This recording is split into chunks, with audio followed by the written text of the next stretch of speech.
Hello, everyone, and welcome to the third episode of our audio podcast, Voices Unveiled, a platform where we give space to women's stories from different corners of the world. I'm your host, Sumina. In this episode, we are joined by my colleague Shruti. She is the program officer at Women for Biodiversity who oversees the restoration projects in 6 different sites in Argentina, Cameroon, Costa Rica, Kenya, Myanmar, and the Solomon Islands. In this episode, we will talk about National Biodiversity Strategies and Action Plans, or NBSAPs.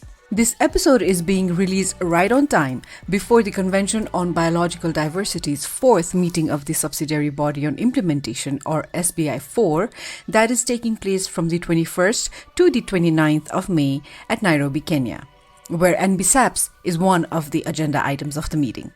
If you would like to know more about NBSAPs, or SBI-4, then please visit www.cbd.int, which is the Convention on Biological Diversity's official website. Before we delve into these engaging conversations, please do not be shy to subscribe or follow Women for Biodiversity on social media. Your support is much appreciated. Hi Shruti, how are you doing? Hi, Sumina. It's lovely to be here. I'm Shruti. I work as a program officer for Women for Biodiversity. I'm particularly looking at documentation and advocacy on women-led restoration initiatives and also looking at inclusion of gender-responsive NBSAPs in these countries and overall looking at gender responsiveness within the National Biodiversity Strategic and Action Plans. So the NBSAPs is what I've also been concentrating my work towards. Welcome, Shruti, and thank you for reminding me that you are looking after women-led restoration initiatives. I kind of missed that in the introduction, so thanks. I'd like to begin by asking, what do you mean by National Biodiversity Strategies and Action Plans, or NBSAPs? Like, how would you explain NBSAPs to a layman, and why are they important? So now, you would have heard of the Global Biodiversity Framework, right? So how do you, and almost 196 countries are signatory to that framework and the Convention on Biological Diversity. Now, what can you do in terms of ensuring that these targets within the Global Biodiversity Framework? How do we know how much we've achieved those targets? So for that, the countries now have to then develop something called a National Biodiversity Strategic and Action Plans, which will work in line with these Global Biodiversity Framework targets and goals to understand and monitor within these countries. Each country will have to develop their own NBSAPs to monitor how much of the overall global targets have they been able to achieve within their own respective countries. And for that, they also have different kinds of reporting and review. We will go more into that. But as that's a layman term. But there's also something called Article 6 of the Convention, which requires the various parties, which is the countries, to develop these NBSAPs to integrate conservation and sustainable use of biodiversity into various of their activities, and then report and monitor on those. It is one of the only 2 unqualified commitments in the convention, which means that it is mandatory for them to report. And the other one is the Article 26, which is a mandatory aspect of the entire convention, the various text of the convention, which talks about the obligation to submit periodic national reports on implementation. So that's essentially your NBSAP in a layman's term. It is important to know about your NBSAPs because that is where the country will define various biodiversity laws or policies within their legislation, where they are also going to enact some of it. And when I say why is it important? It is important to then understand, and it's not just limited to, let's say, protecting wildlife or conservation of ecosystems, but it's also, let's say, if a company is planning to mine somewhere, what are the impacts, the environmental impacts? So what are the processes put in place within those, which are to be reported to the within the NBSAP targets also? What kind of things have been put in place? Could even be related to waste management. It could be related to budgeting. It could be related to financial mechanisms and resource mobilization. So there's a whole bunch of things that connects your contribution to the sustainable use of biodiversity within a country, and what are those systems put in place, and those are also linked to the NBSAPs.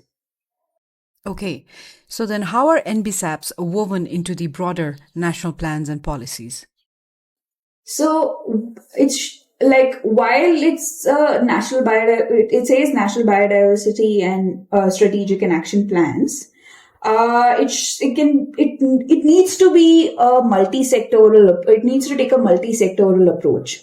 It cannot be just limited to, like I said, something that a Ministry of Environment in certain countries, or a ministry of this, something that looks at climate change or environment are supposed to look at, but also needs to include other sectors, including women, including the indigenous peoples in local communities, including agriculture, including industries, including waste. So it needs to take a whole of government approach, but it also at the same time needs to take the whole of society approach. And when I say whole of government, I'm talking about the multi-sectoral plans, but I'm also talking with whole of society, I mean inclusion of the various rights holders within this. So it could be through a law or a legislation that's passed. It could be through various policies. It could be through the subsidies that are given to the communities. And it's a living document. So it needs to keep, the countries have to keep it's not like set in stone. Within the NBSAP is not set in stone. If they feel like something has changed and they need to develop over time and change aspects of it based on the learnings and challenges and complexities on ground, then they are very well chosen to change that based on their evaluation and monitoring mechanisms. And like, you have laws in your countries that also are open for amendments. These are the ways in which you can weave NBSAPs into the plans and policies. So then where can someone look for their country's NBSAP? So every country will have a national focal point, which is based out of, let's say, a ministry or a group. Like in India, there's a particular space called the National Biodiversity Authority. That's where the national focal point for CBD is based for India. So similarly, every country will have something like that where the national focal point is based out of. And they, along with a smaller team, is responsible for the development, the revision, the update, and working with the cross-sectoral aspect within their country. So they can look at that. People can go and get in touch with them. Simultaneously, all these NBSAPs are supposed to be reported to CBD on a time-to-time basis. As I mentioned previously, within Article 26, they have to support national reports. So the NBSAPs, along with their national reports, are all available as a public document on the CBD website. And anyone can go and take a look at what was the last reported document from their respective country on the CBD website as well. At this point, I'd like to remind our listeners again that the official website for the CBD is www.cbd.int if they wish to visit the website. So, Shruti, tell me, do NBSAPs take Indigenous knowledge and practices into consideration or not? So they are supposed to take Indigenous knowledge and practices into consideration. It is part of the goal C of the framework.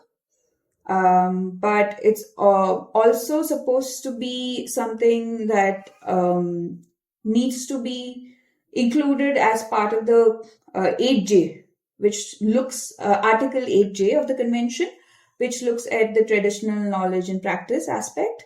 And this needs to be woven into the NBSAP when they are putting it together. But it depends from country to country. It depends on, like in the case of South Asia, or even, like, I will give you an example of India. India does not recognize indigeneity or the term indigenous, because their logic is that everyone is indigenous to this land. So if, for us, knowledge and practices of local communities, forest dwelling communities are the ways in which we we have laws in places which talks about inclusion of their governance systems into policy, recognizing their rights. Right recognition is the first part of taking knowledge and practices into consideration. But it changes from one country to another. It's also a lot of politics of resource mobilization.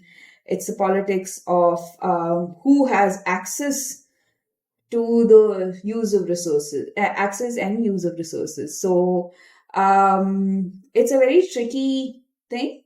Of course, as part of the history, and also, like, if you look at the previous, before you had the Global Biodiversity Framework, you had Article 14 under the Aichi targets, which were supposed to include the rights recognition and also look at full and effective participation of the indigenous peoples and local communities. But over time, we have also there have been plenty of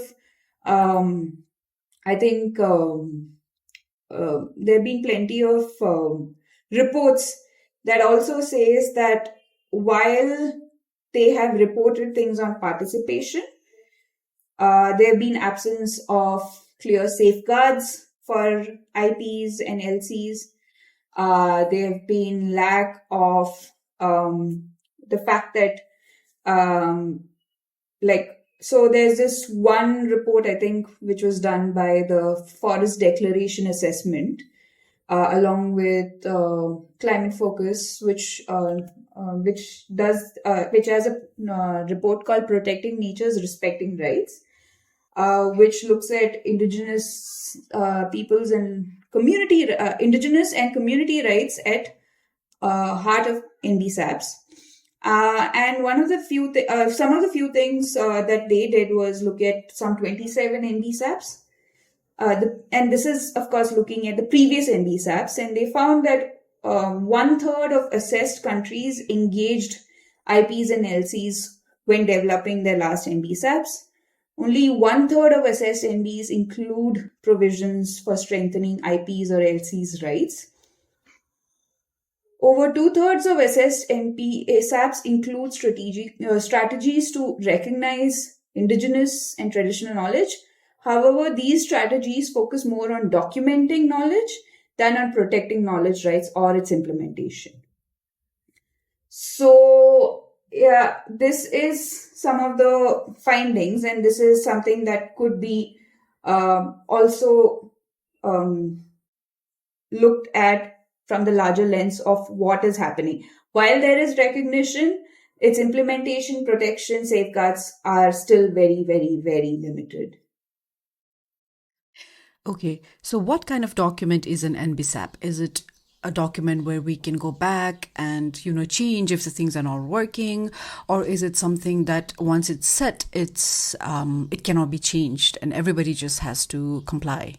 Yeah, like I said, it's a living document, right? It's supposed to be treated as a living document. You are supposed to go back to it and revise if you see that there are those loopholes, potholes, and you feel like those aspects are not taken into consideration. However, and it's supposed to be a whole-rounded, well-rounded, intersectional, cross-sectoral document. It's supposed to look at biodiversity, biological diversity at a more holistic approach. That's the intent of NBSAPs. But it all comes down to implementation, and there has been a lot of issues, challenges about lack of resources, both financial and human. Then there is issues with data and who has control over the data, and even sharing those data, even across sectors, like the ones who want to find out how much of the land, the total land owning is given to women, let's say, they have issues finding numbers for that. So it's a lot of things with regards to implementation, where it has been limiting. But however, there is a process, like the process is ongoing. A lot of countries are also not just revising it from from scratch. They're actually building on their previous NBSAP documents and then kind of seeing what are the targets that they can achieve within the Kunming-Montreal Global Biodiversity Framework and how they can keep developing it more and more as time progresses. So it has to be like that. It cannot be something where something new comes and they have to start from scratch all over. It's supposed to be built on their experiences, their evaluation, their monitoring. So that's essentially why you need to look at NBSAP in that sense, and not in a sense of like a document that is not interconnected to other things. I think what you've just said is important to be reiterated again, that NBSAPs is not an independent document and it should be interconnected with various aspects of a country. And that begs me to ask, is gender taken into consideration while creating NBSAPs? So it actually happened in the 9th COP in 2008, not 2009, where the countries had decided to adopt a gender plan of action, which spoke about gender equality within its work and looked at strategies and targets to include gender perspective within all the work that they are doing within the convention. Now, in 2014, which is the 12th COP, is where then the 2015 to 2020 Gender Plan of Action was adopted, which was updated from 2008, the Gender Plan of Action. And it was adopted and it was meant to be seen to be implemented with the Aichi targets that we had in those 5 years. However, when they did a review of the Gender Plan of Action, it was found out that while there are increased level of awareness around gender equality and gender responsiveness within biodiversity laws and policies, it was found out that they have issues with its implementation. And there's a UNDP report which says that in 21% of the post-2010 NBSAPs, the lack of women's involvement as stakeholders was identified as a challenge for biodiversity conservation or an indirect driver of biodiversity loss, of which only 56% of 254 NBSAPs submitted from 1993 to 2016 mentioned women or gender. And parties in 2018 wanted to say, that's when they realized that they need to include a more direct gender responsive approach towards the subsequent, and which is why we have now a target 23, which looks specifically at gender responsiveness within biodiversity conservation. So, because of the failure of the implementation of gender plan of action, we also have a gender plan of action. This is not to say that we don't have any more a gender plan of action just because we have a target 23. We still have a gender plan of action, and the gender plan of action is to guide the implementation of all these targets. Just because we have a specific target does not mean that the other targets does not need to be gender responsive. So the gender plan of action is still needed and still needs to be seen to be implemented with all the other targets and goals within the Kunming-Montreal Global Biodiversity Framework. Now, what aspects of that can we say when we talk about gender being taken into consideration while creating NBSAPs? It could be in the form of full and effective participation. A lot of countries do have let's say, a reservation of seats in various decision-making and implementing bodies for women. It could be through gender budgeting. How much of the total budget of which is being put for biodiversity conservation-related activities, within that, how much of it has been specifically looked at building capacities of women and girls, or building their knowledge or awareness, or also looking at maybe implementing gender disaggregated data. So looking at gender specific budgeting to build capacities of women and girls, if there are reporting around that needs to also be reported within the NBSAPs. It could also be if there are any specific let's say, like in the case of India, you have Mahila Mandals. At a local level, you have a decision-making body called the Gram Sabhas in India. So, before a Gram Sabha comes together to sit, the Mahila Mandali are brought in for the women to discuss their issues, because most of these Gram Sabhas have men from each individual households representing these Gram Sabhas. And or if women are also there, they're always the silent like contributors within these meetings.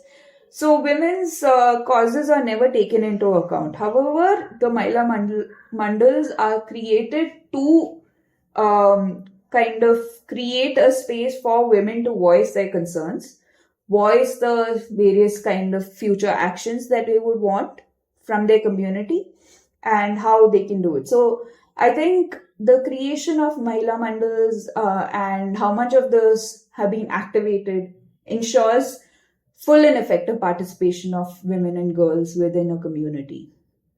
At this point, I'd like to make another announcement for our listeners that if they wish to grab a, in quotation marks, crash course on the CBD Gender Plan of Action or the GPA, then I'd encourage them to listen to our previous podcast episode, which was on the Gender Plan of Action, where we dissect the GPA with Alejandra Duarte, who is the policy associate at Women for Biodiversity.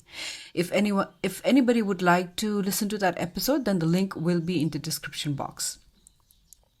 And I also think that this would be a great time to ask, what is the difference between Target 22 and Target 23 of the Kunming-Montreal Global Biodiversity Framework?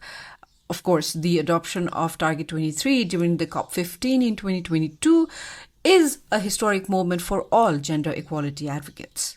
If you look at Target 23, a lot of people get very confused, right? Like they think Target 22 and 23 are very similar, or at least that's a lot of what governments are trying to say, but it's very, very, very different. While so Target 23 has three elements. One looks at the rights recognition, which is where land rights, tenurial rights of women and girls.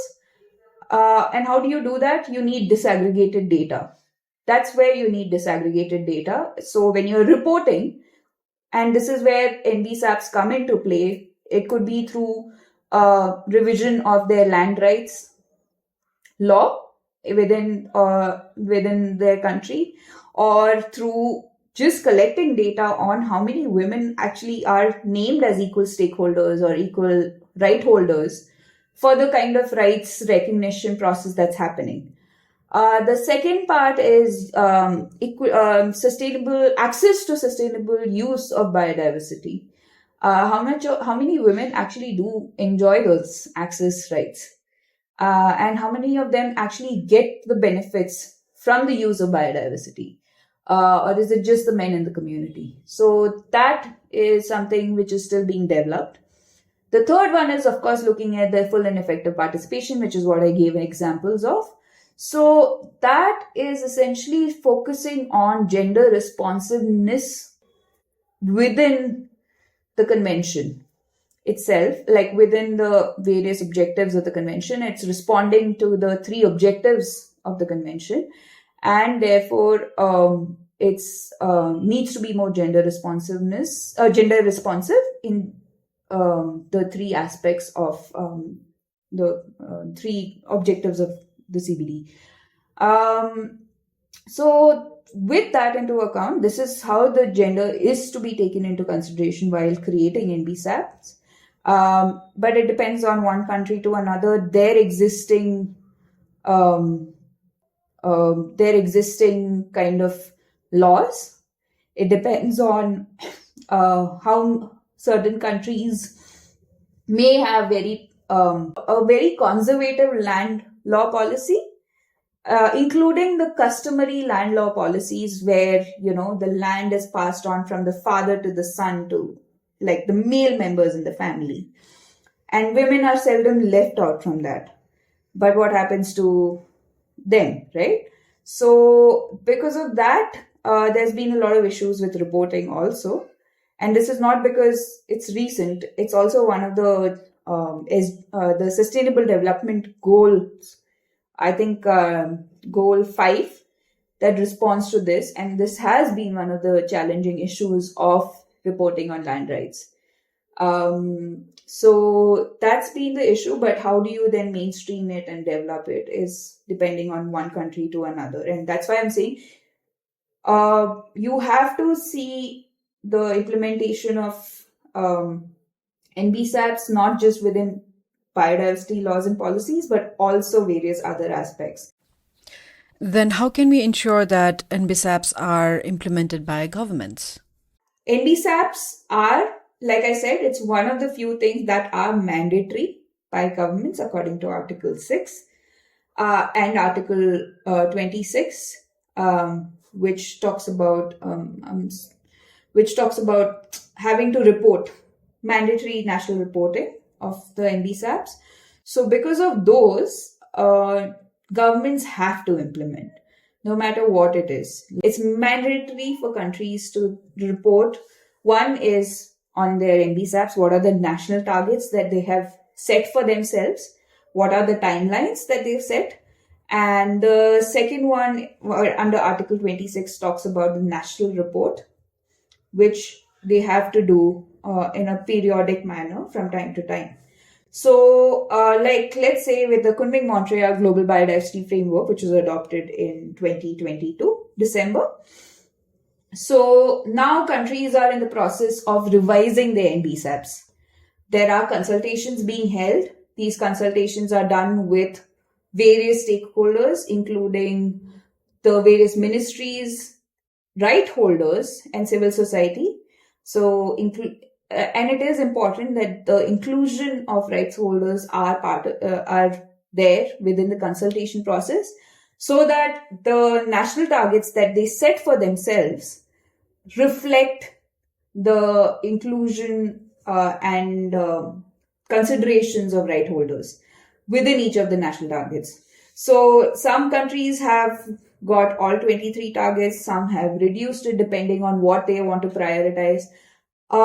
Interestingly, Bhutan has 29 targets, or according to the last thing that was reported during the meeting in Japan on sub-regional dialogues, Bhutan is going ahead with 29 national targets.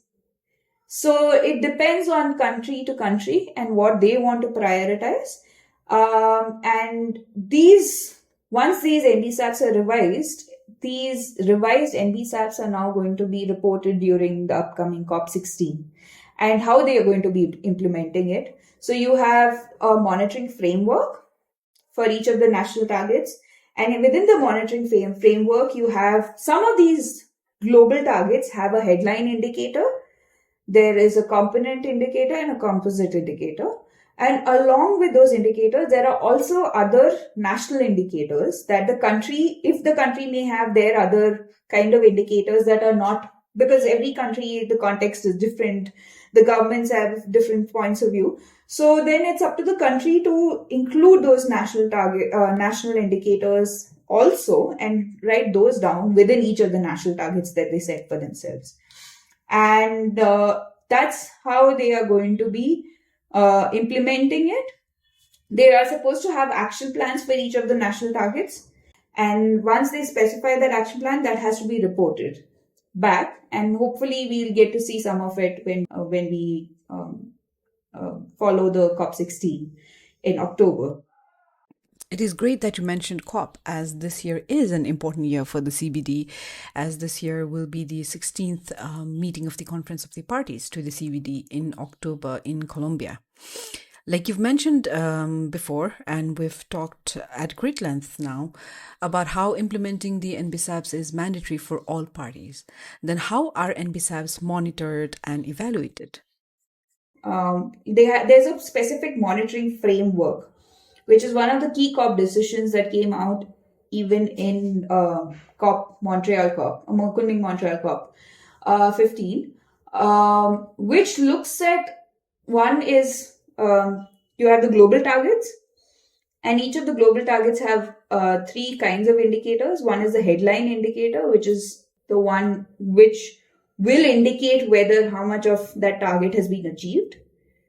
The composite and component indicators are meant to be like substantiating aspects of that target.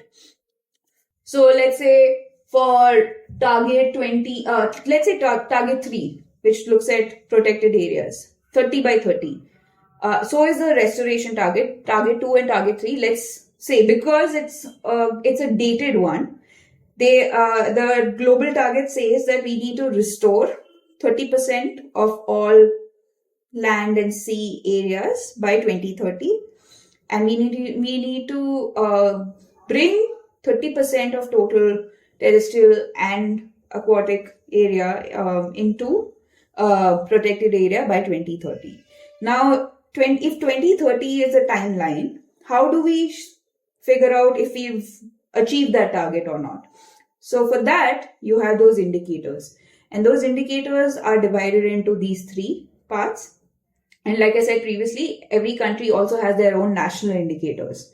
So the countries will then also list on their national indicators, which are not part of these headline composite component indicators, which are also equally important because they've been monitoring it. Every country will have different ways of monitoring different things, and they've developed their own systems. So those national indicators then becomes also their source of how to monitor and evaluate it. And they need to be reported once in a while under Article 26. So the last report that most countries have is the 6th national report, which I think you can find the 6th national report of most countries within the CBD website. But with regards to these indicators, how can we be more aware of this? Will be when the NBSAPs are uploaded by the countries, submitted to CBD by the countries. Each national target will have the list of indicators. And you will be then aware of what these indicators are, how they are monitoring it, and whether or not, depending on how much advocacy you want to do, you will also have access to that data. Thank you for explaining everything about NBSAPs in detail, Shruti. One last question before I let you go. If we want to learn more about NBSAPs, then what are the resources that are available? So for people to learn a little bit about NBSAPs and what NBSAPs are, there is something called NBSAP Forum. They have all possible kind of resources for each of the targets. They have resources they have discussion forums. And as Women for Biodiversity, we are the technical coordinators. So we are also providing some inputs towards some of those resources. We are also trying to develop modules, learning modules, for people to be able to understand gender responsiveness within NBSAPs, gender responsiveness within CBD, and the history of it.